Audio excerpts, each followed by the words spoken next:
Ukraine's Foreign Minister Dmytro Kuleba met with U.S. Secretary of State Antony Blinken this week at the State Department to prepare for a long-awaited visit later this month by Ukrainian President Volodymyr Zelensky to the White House. I came here, as Tony rightly pointed out, to prepare the visit of my president to Washington. We want this visit to be productive, to have many deliverables which will bring our relations to the next level. Blinken pledged strong U.S. support for Ukraine in the face of Russian aggression. The United States is very much committed to Ukraine's independence and sovereignty and territorial integrity. We'll talk about challenges to each of those and the work that we're doing together to stand for a strong Ukraine that can defend itself against external aggression, but also pursue the vitally important process of reform to strengthen even more its democracy and its economy.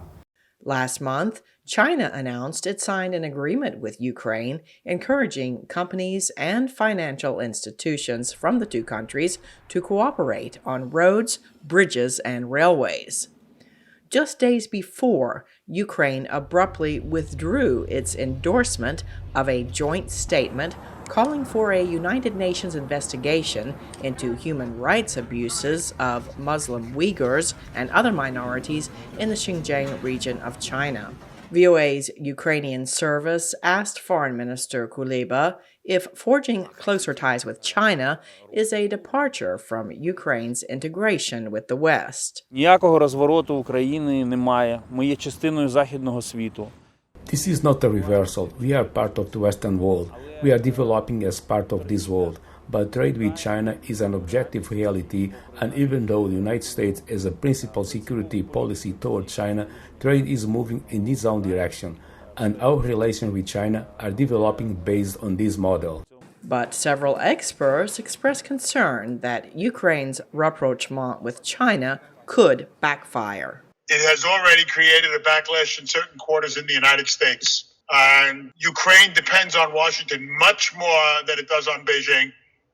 And Beijing is not going to go out of its way to help Kiev. Others saw a direct link between Ukraine's reversal on China's repression of ethnic Muslim Uyghurs, which Beijing denies, and the agreements on investment and vaccines. We saw that in connection with the Ukrainian position on China's genocide against the Uyghurs.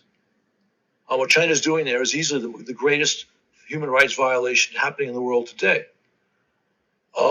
But Ukraine decided, well, maybe it did not need to join a group criticizing China over this in order to maintain a more profitable business relationship. Other experts say Ukraine was likely frustrated by the U.S. not doing more to stop Germany from building Russia's controversial Nord Stream 2 gas pipeline, which Kyiv strongly opposes. The announcement is more in tune with showcasing Ukraine's displeasure with the United States.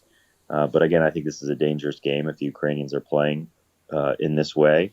I think they need to stand up for human rights abuses everywhere in the world, just as the United States stands up for the abuse of Ukrainian citizens' human rights in occupied regions of eastern Ukraine. Most experts agree that China's infrastructure loans and vaccine sharing are part of Beijing's overall geopolitical strategy.